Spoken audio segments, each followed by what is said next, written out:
Um dia depois de apresentar um relatório que apontou problemas em algumas urnas eletrônicas das mais antigas, Valdemar Costa Neto, presidente do PL, legenda do presidente da República, Jair Bolsonaro, voltou a convocar a imprensa. Ele dessa vez respondeu às dúvidas dos jornalistas. O partido reforçou as suspeitas de mau funcionamento de urnas eletrônicas com data de fabricação anterior a 2020. O partido justificou que a representação feita ao Tribunal Superior Eleitoral pediu apenas a investigação da votação no segundo turno, porque essa etapa do pleito envolveu um menor número de candidatos e, por isso, daria mais chance de ampliar a defesa. Mas é importante lembrar, no primeiro turno, o PL elegeu 8 senadores, um governador, 99 deputados federais. No ano que vem, o partido vai ter a maior bancada do Congresso. Quem acompanhou essa entrevista coletiva foi a repórter Carol Rosito, que tem os detalhes ao vivo, direto de Brasília. Carol, boa noite.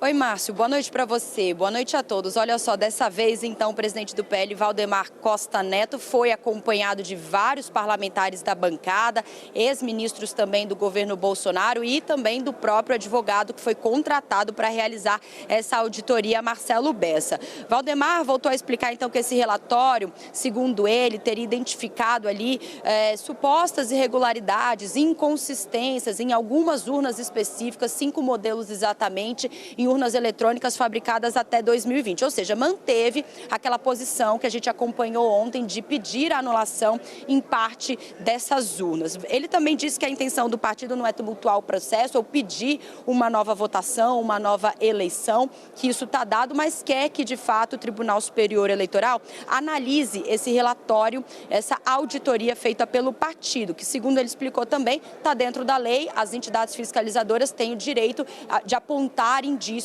e que aí cabe ao TSE, então, tomar as devidas providências. E constatando, então, que há algum tipo de erro, cancele ou anule cerca de 250 ou 275 mil urnas, que é o que aparece nessa auditoria. Bom, Márcio, sobre aquele despacho do ministro-presidente do TSE, Alexandre de Moraes, que deu ontem um prazo de 24 horas para o PL, então, apresentar um relatório completo em relação a essa auditoria, né, para não indeferir o pedido da análise desse relatório, o advogado que estava acompanhando Valdemar Costa Neto disse que foi protocolado na tarde de hoje uma resposta ao TSE dizendo que é o seguinte: olha, o partido não se opõe em analisar futuramente os resultados também do primeiro turno, desde que o TSE, neste momento, faça a análise, a checagem das informações que foram enviadas pelo partido ao Tribunal Superior Eleitoral. Ou seja, uma certa manobra ali do partido dizendo que, por hora, não vai cumprir o pedido, né, ou a determinação feita pelo ministro Alexandre de Moraes. Disse que o partido que nesse momento o relatório focou em analisar somente os votos do segundo turno para evitar grave tumulto processual. Vamos lembrar, ontem então o ministro Alexandre de Moraes deu esse prazo de 24 horas depois que Valdemar Costa Neto fez aquela declaração à imprensa falando sobre esse relatório que foi protocolado no TSE. O ministro Alexandre de Moraes hoje ainda não se manifestou depois dessa coletiva que a gente acompanhou lá no Brasil 21. Sobre isso, a gente também separou um trecho da fala do presidente do PL, né, aliado ali do presidente Jair Bolsonaro, sobre essa decisão, então, de manter o relatório pedindo a anulação de parte das urnas eletrônicas em relação somente ao segundo turno. Vamos acompanhar. Vamos viver, por exemplo, com o fantasma da eleição de 2022. Nós temos que solucionar isso e pedimos ao Tribunal Superior Eleitoral que decida a questão. Não se trata de pedir outra eleição, só o PL nós tínhamos 2.000 candidatos, eu imagino que os outros partidos também. Isso são mais de 30 mil pessoas. E além de atingir a vida dos senadores, dos governadores e tudo mais. Quer dizer, nunca nós tivemos essa intenção. Valdemar Costa Neto disse: estamos discutindo como viver com o fantasma da eleição de 2022. Hoje temos vários convidados para falar sobre essa questão, esse ponto. Mais uma vez, o PL questionando algumas urnas eletrônicas, as mais antigas, aquelas produzidas antes do ano de 2020. A gente começa aqui com o grupo de São Paulo, depois vamos com o grupo de Brasília e também do Rio de Janeiro. Aqui comigo está Raquel Landim, nossa analista de economia, que sempre nos ajuda a explicar tudo, e também Ricardo Vitaporto, que é presidente da Comissão de Direito Eleitoral da OAB de São Paulo. Muito obrigado pela presença dos dois. Doutor Ricardo, eu vou começar com a Raquel Landim, porque ela tem informações da questão técnica, porque isso foi perguntado especificamente nessa entrevista coletiva. Um jornalista perguntou, mas qual é o problema exatamente da urna? Por que não se aplica ao primeiro turno? O que provoca? Há reportagens tanto do portal Poder 360, do Estadão, e acho que nós trouxemos isso aqui também na CNN, que é possível sim auditar essas urnas antigas. Qual é o problema técnico que vocês estão levantando? E eles desconversaram. Disseram que o problema técnico está explícito ali na ação que eles moveram junto ao TSE. Que problema técnico é esse, Raquel? E como realmente isso pode ser respondido? O tamanho desse problema para justificar tamanho barulho feito pelo PL? Eles desconversaram porque não existe problema técnico. Márcio, boa noite a todos. A gente falou um pouquinho disso ontem, quando esse assunto surgiu. Vou falar de novo, vou tentar ser bem didática. A urna tem 3 arquivos dentro dela. Um deles é quem votou, é o registro do título dos eleitores. O outro são os votos. O candidato Lula teve X votos naquela urna, o candidato Bolsonaro teve Y no número de votos. O terceiro é o que você está chamando, que eles estão chamando de log, é o log, que é um relatório da urna. Que hora ela foi ligada, se travou em algum momento, se desligou ali a energia, não sei, que hora ela foi desligada. Todo computador tem esse tipo de relatórios, faz parte dos dispositivos eletrônicos. A partir de 2020, cada log desse tem um número específico. Antes de 2020, não. E o que eles estão argumentando é, então não dá para saber qual log é de cada urna. Isso não tem nada a ver, porque o log não sai, entre aspas, da urna. É igual se fosse uma caixinha. Imagina uma caixinha que tem dentro uma bolinha de gude. Se você quer saber o relatório da urna, da sessão eleitoral X, lá em Pinheiros, na Zona Oeste de São Paulo, você vai lá naquela urna, abre a caixinha e pega aquele log. O que teoricamente sai são os arquivos com os votos. É isso que é totalizado. Sobre isso, não há qualquer tipo de contestação, qualquer tipo de dúvida. E Márcio, assim, mesmo que houvesse, você reconta, você faz uma recontagem dos votos, nada justifica você pensar em anular mais de metade dos votos dos brasileiros. Então, assim, do ponto de vista técnico, o que você está fazendo é um enorme barulho. E não é à toa que o engenheiro Carlos Rocha, que o Valdemar citou como um grande especialista e é uma figura muito polêmica, que tentou conseguir a patente da urna eletrônica, quando ele já se sabia desde o início que isso era um projeto público, enfim, ele tem um histórico bastante complicado e o Valdemar diz que a auditoria dele é mais aprofundada do que todos os outros que vieram aqui no Brasil olhar as urnas eletrônicas, as auditorias internacionais do TCU, etc. Eles estão usando argumentos técnicos para ir num ponto que não tem nada a ver. Nós estamos falando de coisas diferentes. Não há dúvida sobre os votos dos brasileiros. Antes da gente jogar a palavra para o doutor Ricardo Vitaporto e dos nossos outros convidados também, é importante ouvir o que diz o advogado do PL, Marcelo Bessa, também participou dessa entrevista coletiva junto com o presidente do partido, Valdemar Costa Neto. O advogado afirmou que, em resposta ao ministro Alexandre de Moraes, o partido vê necessidade de, primeiro, fazer a verificação extraordinária das urnas no segundo turno. A gente lembra que ontem mesmo, Alexandre de Moraes pediu que o PL não pedisse apenas a anulação dos votos dados nas urnas antigas no segundo turno, mas também no primeiro turno.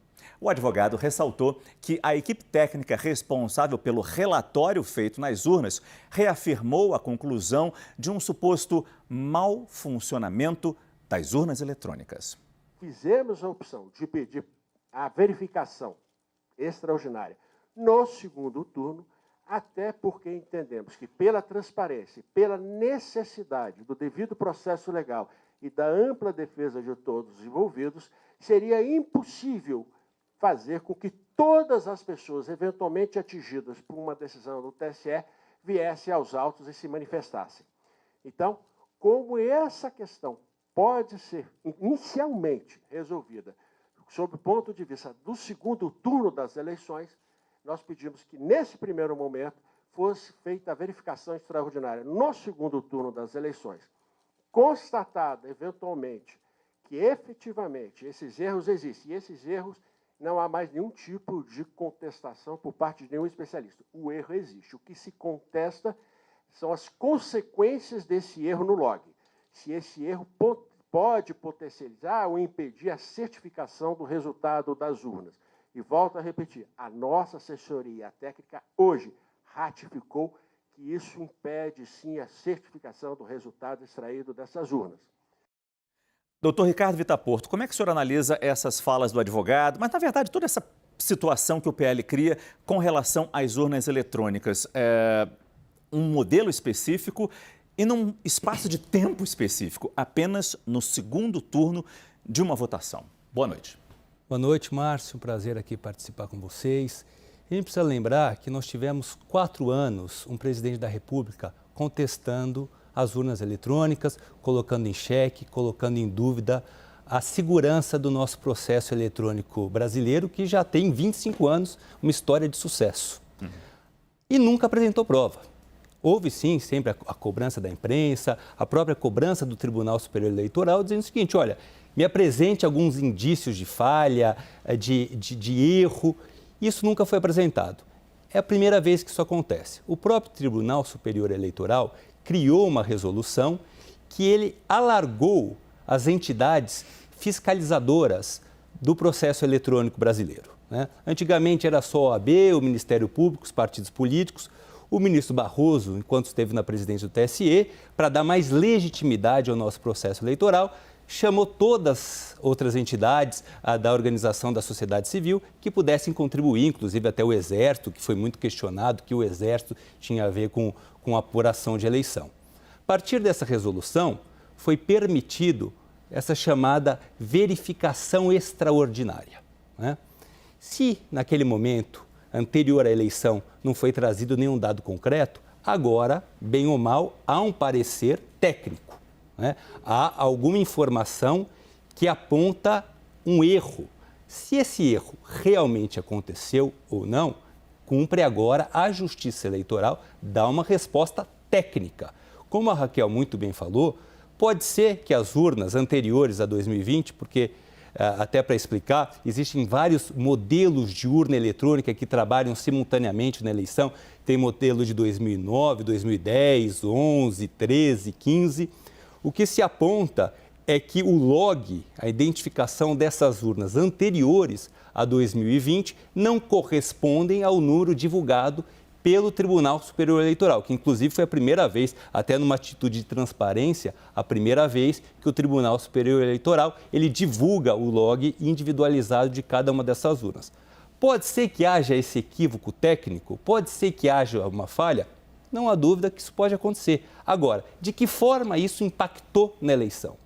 Isso é muito importante a gente colocar. É curioso que o PL não trouxe esse impacto. Ele não pegou o boletim de urna impresso ao fim da eleição e fez a comparação com o dado que chegou em Brasília.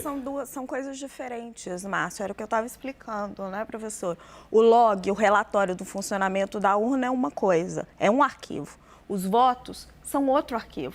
Não adianta você apontar um indício de problema no log, no relatório do funcionamento da urna. Já que não coloca em risco a eleição. O que interessa é o voto. Não é à toa que o Carlos Rocha diz ao UOL, eu não estou falando de votos. Então, você não tem risco para a eleição.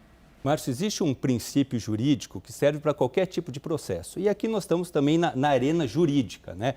Tem esses aspectos técnicos, mas é uma ação judicial que o PL propôs. E um brocado que diz, não se pronuncia a nulidade se ela não tiver causado um prejuízo, né? Pode ser que haja um equívoco técnico, haja uma falha, mas que ela não ocasionou, né, na eleição nenhum impacto, né? É verdade, há uma alegação de que haveria com essa não visualização dos logs uma dificuldade de fiscalização. Mas a que ponto ela indica a ocorrência de fraude? A ação não traz nada a esse respeito. A gente vai ter muito a ajuda do Dr. Vitor Porto nesse momento em que a gente está falando sobre mais essa acusação do PL contra o sistema eletrônico de votação. Mas eu preciso dizer que Clarissa Oliveira, colunista da Veja, chegou, se juntou ao nosso time e apresenta também o time que está aqui no nosso telão. Felipe Moura Brasil, que fala ao vivo do Rio de Janeiro.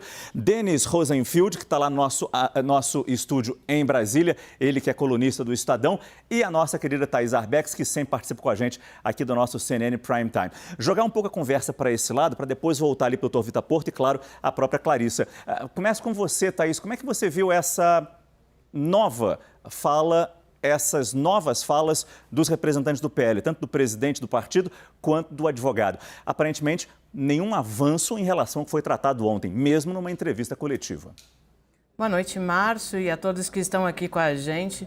Márcio, o que a gente viu, na verdade, foi um descumprimento da determinação do presidente do Tribunal Superior Eleitoral, Alexandre de Moraes. Moraes havia determinado ontem que o PL apresentasse em 24 horas o pedido também de anulação desses votos, dessas urnas, na verdade, do segundo turno. E aí o PL vem a público dizer que não vai fazer isso, segundo o argumento do advogado, para não colocar outras pessoas envolvidas nesse processo, que teria que ouvir todo mundo que participou do primeiro turno. Foi basicamente esse o argumento.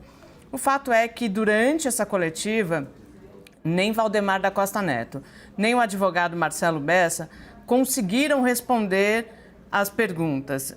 Disseram várias vezes que essas questões estavam no relatório técnico, já no site do TSE. Mas aí o ponto que é determinante, Márcio, neste momento, que eu acho que a gente tem que acender uma luz. A gente viu hoje um caso muito emblemático que ocorreu na estrada de Mato Grosso, em Mato Grosso. Um pai tentando levar o filho para fazer uma cirurgia e foi impedido por um bloqueio. A minha pergunta é, questionamentos assim, sem fundamentação, não estão na prática incentivando essas manifestações que nos causam prejuízos como esse? Coloca uma cirurgia de uma criança de 9 anos em risco? Acho que é esse o debate que a gente tem que colocar neste momento. A gente vai detalhar esse caso que a Thaís tão bem nos traz ao longo dessa edição do CNN Prime Time. Como um menino que tinha uma consulta médica, não conseguiu ultrapassar a barreira ou teve uma enorme dificuldade, ficou horas parado nessa estrada. Mas eu jogo essa pergunta para você, Denis, e é um prazer ter você com a gente aqui no nosso CNN Prime Time. Muito obrigado pelo convite. Não, o prazer é nosso. Até que ponto essa, mesmo claudicante, faltando provas, sem uma análise mais aprofundada, até que ponto essas argumentações do Partido Liberal, partido do presidente Jair Bolsonaro, que foi derrotado nas urnas para a presidência da República, até que ponto isso infla essas manifestações que ainda ocorrem pelo nosso país? Boa noite, Denis. Boa noite. Preliminarmente, gostaria de dizer o seguinte, penso que essa questão colocada pelo deputado Valdemar da Costa Neto é uma não questão. Não é uma questão. Isso não é argumento, isso não funciona como argumento do ponto de vista jurídico, não funciona do ponto de vista técnico. Ou seja, a Raquel colocou muito bem a questão do ponto de vista técnico e não cabe, portanto, continuar perturbando um processo eleitoral que já terminou. Quer dizer, o Lula ganhou as eleições, o Bolsonaro perdeu as eleições, acabou. Ou seja, o que eles estão fazendo é criar um clima político de instabilidade, de insegurança, que faz com que, inclusive, houve esse episódio de uma criança que não pôde fazer uma cirurgia oftalmológica. Isso é um absurdo. Ou seja, como é que um grupo de caminhoneiros ou outros simplesmente vão obstruir estradas porque querem obstruir estradas? E tem que ser simplesmente desobstruído, isso é caso de polícia. Isso não é um problema político. Agora estão tornando o Brasil um caso já que está extrapolando por um caso de polícia, um caso especificamente político. Vamos ser sensatos. O Tribunal Superior Eleitoral tem uma longa tradição de competência técnica e está seguindo exatamente o mesmo rigor nessa eleição que ele seguiu nas anteriores. Houve um espaço aberto para verificação de outros órgãos ou entidades que cumpriram a sua função de fiscalização ou de supervisão, como se queira chamar.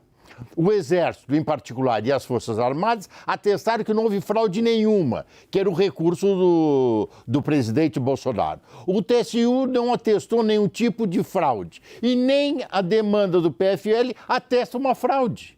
Ou seja, do que nós estamos falando? Nós estamos falando de uma questão política que está sendo utilizado pelos partidários do bolsonarismo para criar um clima de instabilidade. Um clima de estabilidade que não tem nenhuma condição de prosperar. Ou seja, o Brasil não vai ter golpe, os militares estão obedecendo à ordem, tem uma postura constitucional e não vejo por que nós estejamos hoje, claro, eu entendo do ponto de vista da comunicação, nós estamos discutindo o suposto relatório apresentado pelo Partido Liberal, mas insisto, Márcio, isso não é uma questão, é uma não questão. Esse é um problema superado. Agora, não é superado do ponto de vista político, porque eles querem criar um clima de confronto que viabilize o fortalecimento ou não do bolsonarismo. Não vejo muito bem como é que o bolsonarismo pode se fortalecer com um movimento de rua, cada vez mais se tornando um problema de polícia e vai se esgotar em si mesmo. Então, acho que essa é a questão central que deveria ser colocada. A questão do confronto é a tradição do bolsonarismo nos 4 anos que a gente viveu isso, né, Felipe? Quanto mais negativa, quanto mais nós contra eles, mais se infla, talvez a bolha, mas a bolha já é suficiente para fazer esse barulho todo. Boa noite, Felipe. Boa noite, Márcio. Boa noite a todos. É uma tradição do bolsonarismo fazer recortes da realidade para servir à propaganda. E é isso que eles fazem. A falta, eventualmente, de um número de série individual não impede que seja identificado a qual urna pertence o log, porque há outras informações ali que permitem fazer essa correspondência, essa associação. Então, é como se você fosse numa loja comprar um sapato, está faltando o número do que você calça no Brasil, ou nos Estados Unidos, ou na Europa, que são números diferentes, está faltando um deles, mas você pode ver pelos outros qual é o tamanho daquele modelo. Ou num formulário que você preenche, que tem diversos dados a respeito de você, faltou um, mas o formulário permite identificar que é você. Da mesma forma, é possível identificar a qual urna, seção, zona eleitoral, zona e seção eleitoral pertence àquele log. Quer dizer, essa correspondência é possível de ser feita, ao contrário do que sugere aquele relatório. Então, é simplesmente fumaça, é simplesmente espuma para manter esse pessoal que está nas ruas nesse momento mobilizado para mostrar alguma força política de um presidente derrotado, que não assumiu a derrota, que não assumiu a responsabilidade pelas ações, omissões e declarações que levaram a essa derrota e que quer dissuadir aqueles que pensam em investigá-lo, eventualmente até condená-lo por alguma questão, ou aos seus filhos, ou ao seu entorno, de levar isso adiante, porque senão o país pode ter uma convulsão social. Quando a gente vê o Frederico Wassef, que é advogado da família Bolsonaro e que foi o hospedeiro do Fabrício Queiroz em Atibaia, quando o ex-assessor do Flávio foi preso, falando num acampamento de bolsonaristas em Brasília, que é justamente para dissuadir, para desestimular a bandidagem, de perseguir o nosso herói, etc. A gente tem a confirmação dessa intenção, desse objetivo.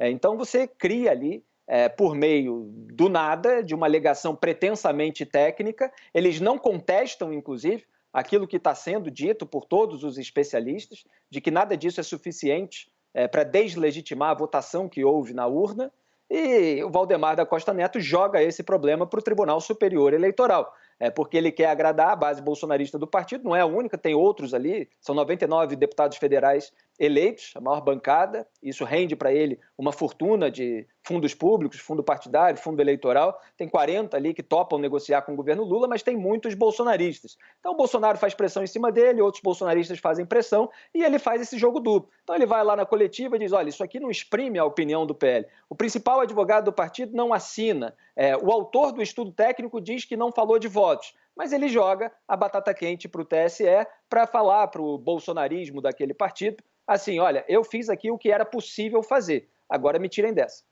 Agora, qual pode ser o próximo passo dessa estratégia do PL? Clarissa, boa noite. Boa noite, Márcio. Boa noite a todo mundo que está aqui com a gente. Olha, uma coisa que eu acho que é importante a gente levantar em relação a esse caso é o tamanho do constrangimento ao qual o PL está sendo submetido como instituição. Um partido que saiu das urnas com esse tamanho está se prestando a um papel que estava ali feio para o presidente do partido, Valdemar Costa Neto. Estava tão feio que qualquer um que tenha acompanhado no detalhe ali toda a coletiva de hoje, que já foi um repeteco de um pronunciamento rápido que ele fez quase fugido ontem, sem perguntas, fica ali a sensação. O presidente Jair Bolsonaro não gostou, ficou insatisfeito com esse primeiro resultado que ele obteve dessa manifestação de ontem. Pressionou, então, Valdemar Costa Neto a vir a público e fazer um pronunciamento mais extenso, respondendo a perguntas, com um monte de gente em volta, parlamentares bolsonaristas, ex-ministros, ali todos cercando essa fala, para, então, passar ali por vários momentos no pronunciamento, onde realmente estava pequenininho ali, ficou feio para ele.